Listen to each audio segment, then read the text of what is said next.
Quando Salomão acabou de construir o templo do Senhor, o palácio real e tudo mais que desejava construir, o Senhor lhe apareceu pela segunda vez, como lhe havia aparecido em Gibeon. O Senhor lhe disse: ouvi a oração e a súplica que você fez diante de mim. Consagrei este templo que você construiu, para que nele habite o meu nome, para sempre.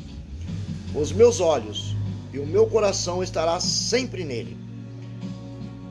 E se você andar segundo a minha vontade, com integridade de coração, com retidão, como fez seu pai Davi, se fizer tudo o que eu lhe ordeno, obedecendo aos meus decretos e às minhas ordenanças, firmarei para sempre sobre Israel o seu trono, conforme prometi a Davi, seu pai, quando lhe disse: nunca lhe faltará descendente para governar Israel.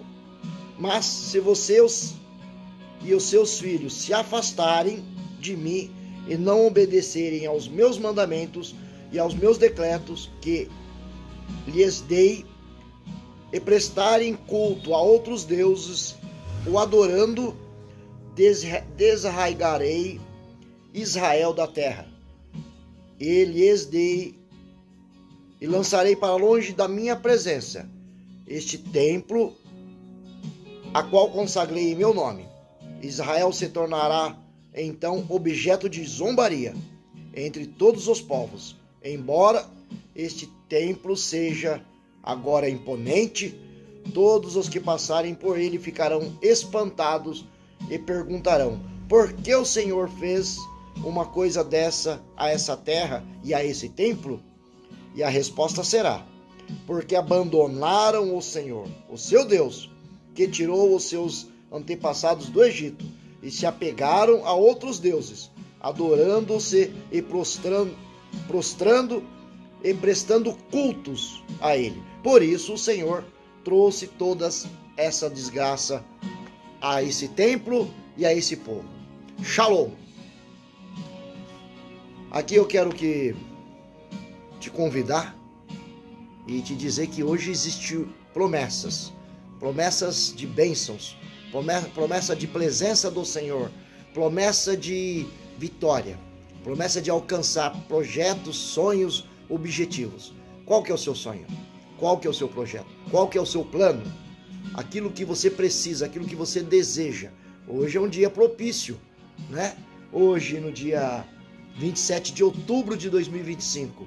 Por que não um dia propício para Deus te fazer promessa, e esse Deus que faz a promessa, que ouve oração, ouve súplica, também cumprir com essas promessas? Porque esse é o Deus soberano, Criador dos céus, da terra, do universo, o teu Criador, não é? Ou não é o seu Criador? Ou não é o seu Deus? Porque se ele for, essa é a promessa.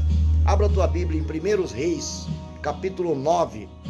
Nós lemos aqui no versículo 1 e fomos até o versículo 10. Até o versículo 10. O contexto desse livro, eu vou ler aqui no computador, depois a gente volta para a palavra. Tudo que você estuda, seja versículos, capítulo, se você não entende o contexto, ou seja, sem contexto, é pretexto, precisa ter um contexto. No versículo 14, por exemplo, diz que Irão enviou ao rei Salomão 120 talentos de ouro.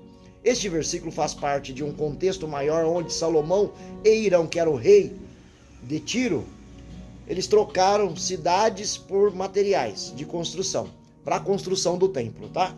É um dos registros de construção e de ouro para a construção do templo de Salomão, né? Davi tinha o desejo de construir o templo para Deus, porém ele falou: teu filho Salomão irá construir. E aqui está acontecendo essa construção. E ele tinha aqui um trato com esse rei de Tiro. E esse rei de Tiro trouxe o quê? Vamos ver aqui o que ele diz. Salomão deu a Irão 20 cidades. Mas Irão não ficou satisfeito, chamando-as de Cabul, que até hoje chama de caboclo, em troca pelo que ele forneceu: madeira de cedro, faia, além de ouro para a construção do templo e o palácio. Então Salomão construiu o templo, construiu o palácio, e esse rei trouxe o ouro de Ofir, né? Daqui a pouco a gente vai entender o que é Ofir. É um ouro puro, um ouro refinado, é um ouro especial, um ouro de maior valor. E também trouxe madeira de cedro, faia, né? Ou seja, tudo do bom e do melhor. E em troca disso, Davi deu cidades, a qual ele também não ficou satisfeito. Enfim, esse é um caso para outro estudo. E o valor de ouro, 120 talentos de ouro, correspondem a cerca de 4.000 quilos e dos 4.200 quilos. É uma grande quantidade expressiva em ouro, apenas em ouro. Do versículo 10 ao 14, narra o acordo entre os dois reis e o descontentamento de uma das partes, que ele chama ali a cidade de Cabu, que tem por nome até hoje de Cabu. Não foi tão assim ruim, mas ele não aceitou no início. Mas não é o caso que vamos trabalhar hoje. Hoje nós estamos falando de obediência, de benção, de o Deus atender as orações, as súplicas, né? E fazer as promessas. E a condição dele manter tanto a benção como os seus ouvidos atentos a ouvir as orações e as súplicas, como também em atender estas promessas. Existe uma condição.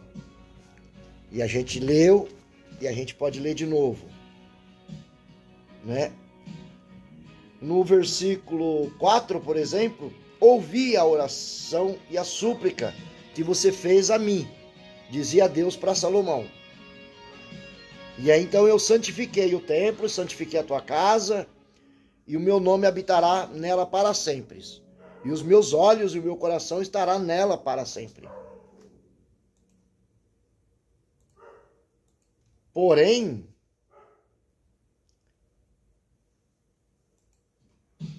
no versículo abaixo, existe uma condição: se andar segundo a minha vontade, com integridade de coração e com retidão, como fez o seu pai Davi.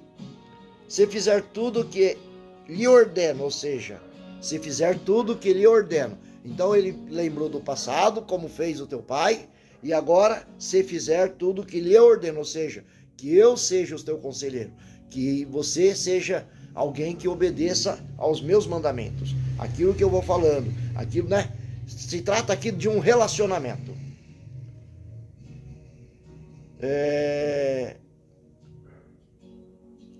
Obedecendo aos meus decretos e às minhas ordenanças, firmarei para sempre sobre todo Israel o seu trono. Então existe a promessa para a minha vida e para a sua vida, de acordo com que vamos nos relacionando com Deus Pai, com Deus Filho, com Deus Espírito Santo. Ele vai nos dando direcionamento, discernimento, conhecimento, sabedoria, e isso no dia a dia. Então, hoje a promessa eu ouvi a tua oração, eu ouvi a tua súplica, e quando eu ouço, eu atendo, e quando eu atendo, há milagre, há prodígios, há provisão. Mas existe uma condição para que essa promessa tanto se concretize, como você viva ela na vivência e como ela perpetue na sua vida e na minha também. Se atentamente ouvires a minha voz, as minhas ordenanças, ou seja, é no tempo presente. Se ouvires, né, lembrou, né, do passado, o Deus que fez os milagres. Então hoje, para a vida prática, no dia de hoje, o que eu posso fazer? Lembrar do Deus que fez os milagres no passado. Conta você aí quantos milagres, sinais, prodígios você tanto já ouviu como já viu, né? Ou seja, dá para confiar em Deus. Ele é digno de credibilidade. Eu, por exemplo, já nem posso falar, porque a noite inteira não é o suficiente para e eu testificar aquilo que a minha memória trazer de bênçãos sobre a minha vida, né?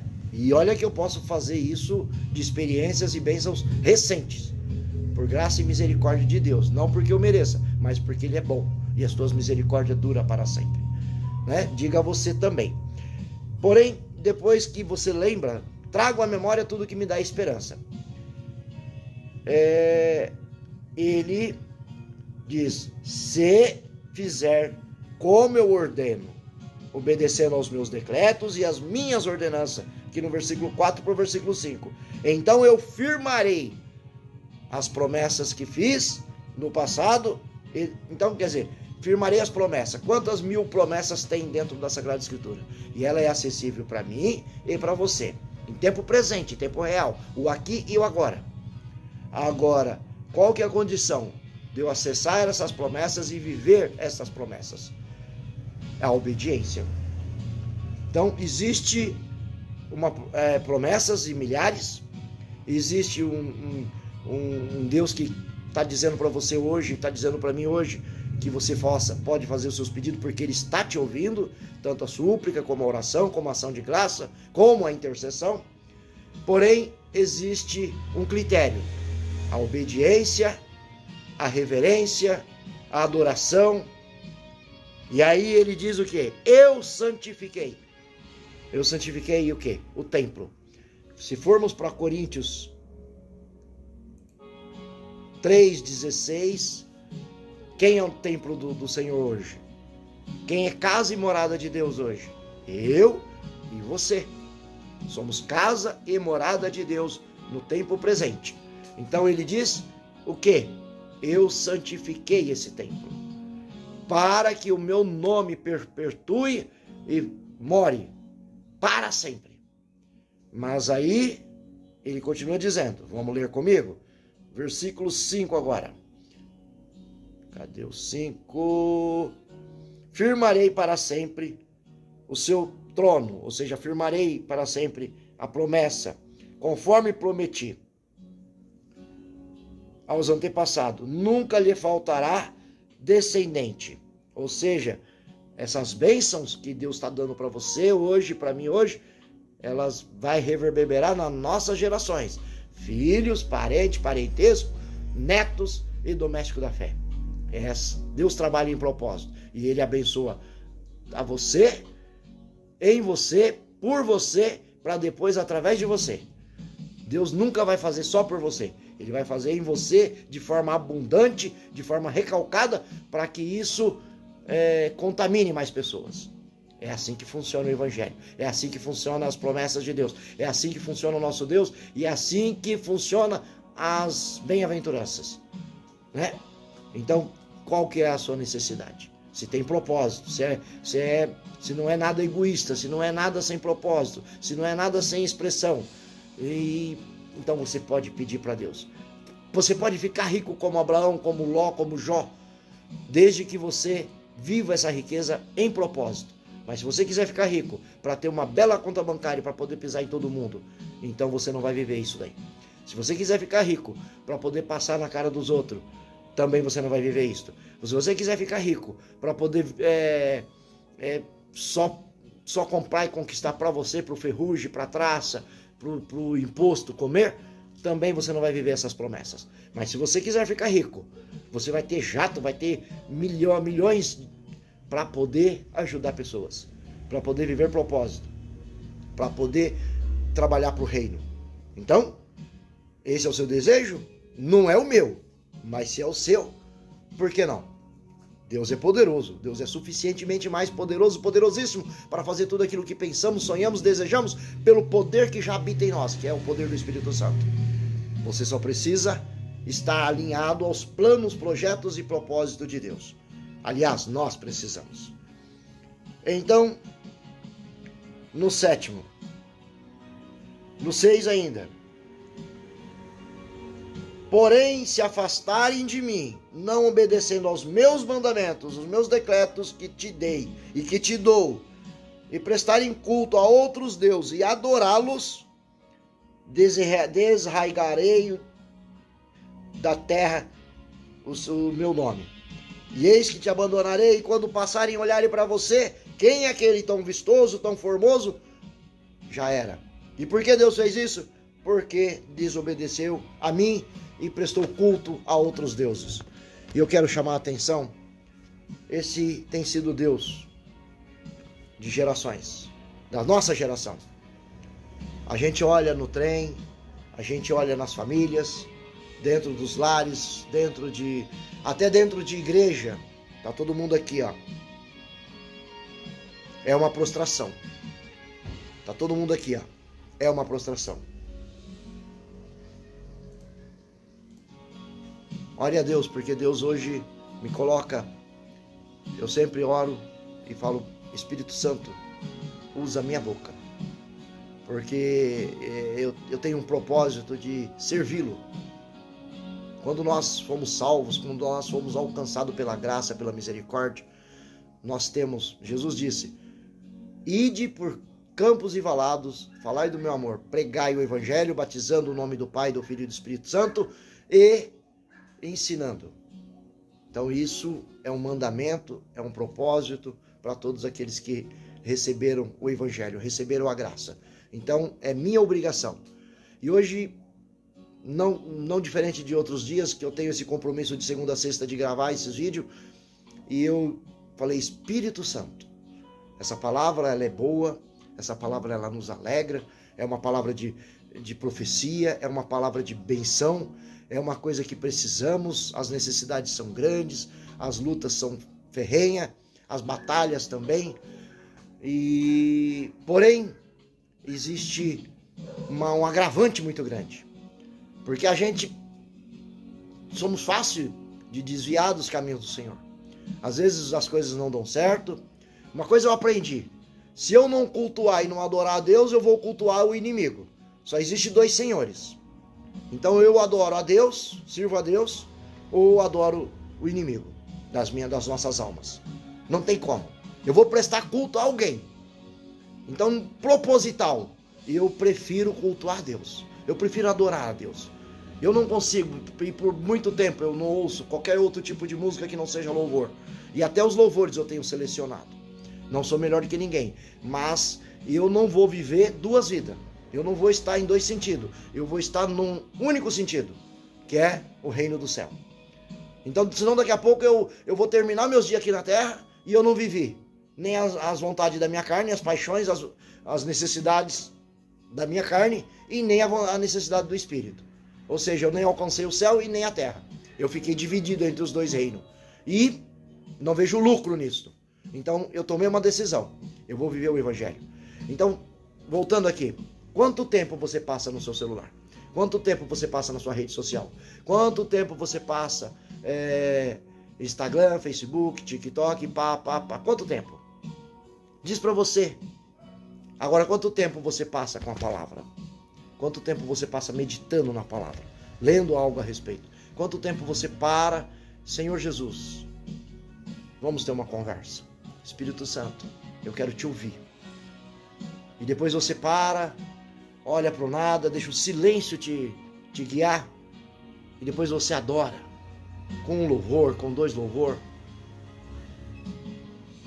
Então, lembra que você está prostrado. Quanto tempo você passa prostrado, vendo algo que talvez te afasta de Deus, te afasta de uma alimentação. Porque o excesso de tela te traz um excesso de ansiedade, de estresse, e isso vai te tirar sua fome de alimentos físicos, isso vai te forçar sua vista, forçar sua mente, vai aumentar o cortisol e vai te trazer muito mal, vai te trazer muitos malefícios para a sua saúde física, dirá espiritual. Então, Jesus, quando foi ali com os seus discípulos, e na fase final dele, no maior sofrimento que ele teve no Getsemane, ele foi adiante orar e deixou seus discípulos, seus amigos mais íntimos, e ele disse: velai aqui comigo.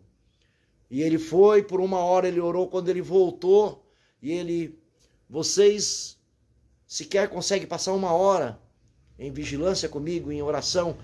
Vigia, porque o espírito está pronto, mas a carne é fraca. E ele foi e voltou à mesma conversa. Ele fez a mesma oração, voltou pela terceira vez, e na terceira vez pegou todos dormindo. E o que eu trago de alerta? É que nós precisamos inclinar mais para as coisas espirituais do que para as coisas carnais. Porque a palavra diz que, em Gálatas 5, do 16 ao 23, a inclinação da carne é para o pecado, é para afastar de Deus, é para a condenação eterna. Mas a inclinação do Espírito é para a vida eterna, é para o reino. Então, proposital, ou você serve a Deus, ou você serve o diabo. Não tem como você decidir meio termo. E o inimigo conhece essa fraqueza. Então, a força capacitadora do Espírito Santo vai estar quando nós nos prostramos, nos rendemos e dizemos: eis-me aqui, envia-me a mim. Esse é uma palavra que eu tenho usado desde o dia em que o Espírito Santo tomou conta da minha vida. E é claro que eu preciso mudar, que eu preciso melhorar e que eu preciso evoluir. E eu quero, e eu tenho buscado isso todos os dias. Mas eu tenho também, nessas partilhas que eu faço através dos vídeos, através do estudo da palavra, eu tenho me fortalecido. Por quê? Porque a vida, ela precisa ser de propósito. Uma vida sem propósito é uma vida vazia. Uma vida sem transbordar é uma vida sem expressão. E nós nascemos no coletivo. Somos corpo de Cristo. Ou somos corpo de alguma coisa. Ninguém é alguém sozinho. Lembre disso. Quando Deus fez o homem, lá estava o Pai, estava o Filho e estava o Espírito Santo. Ele não é bom que o homem esteja só. E ele fez a Eva. Então, o próprio Criador não quis que nós ficássemos sozinhos. Então, é para isto. Vivemos para o coletivo. Vivemos para abraçar. Então, como corpo de Cristo, cada um tem uma função. Então, acho que está passando da hora de unirmos forças e ombro a ombro elevar nossa voz e dar um grito de guerra e dizer que estamos aqui pronto para trabalhar para o reino e para viver o evangelho na íntegra e de verdade. Receba essa palavra em nome de Jesus e que o céu e que o Espírito Santo possa te conduzir ao lugar que ele deseja conduzir. E que não seja só a transmissão da palavra, que não seja só a minha vontade, só o meu desejo, mas que o Espírito Santo, porque não é por força nem por violência, mas é pelo Espírito Santo de Deus, que é vivo, da palavra, que é viva e eficaz e que penetra e que divide a tua alma em espírito, alma, juntas e medulas e é capaz de discernir o que você está pensando agora e as suas intenções. As minhas eu sei, e mais ainda o Espírito Santo, e mais ainda Deus, e mais ainda o Senhor. E a sua? Então, faça aí a sua escolha, porque eu já fiz a minha.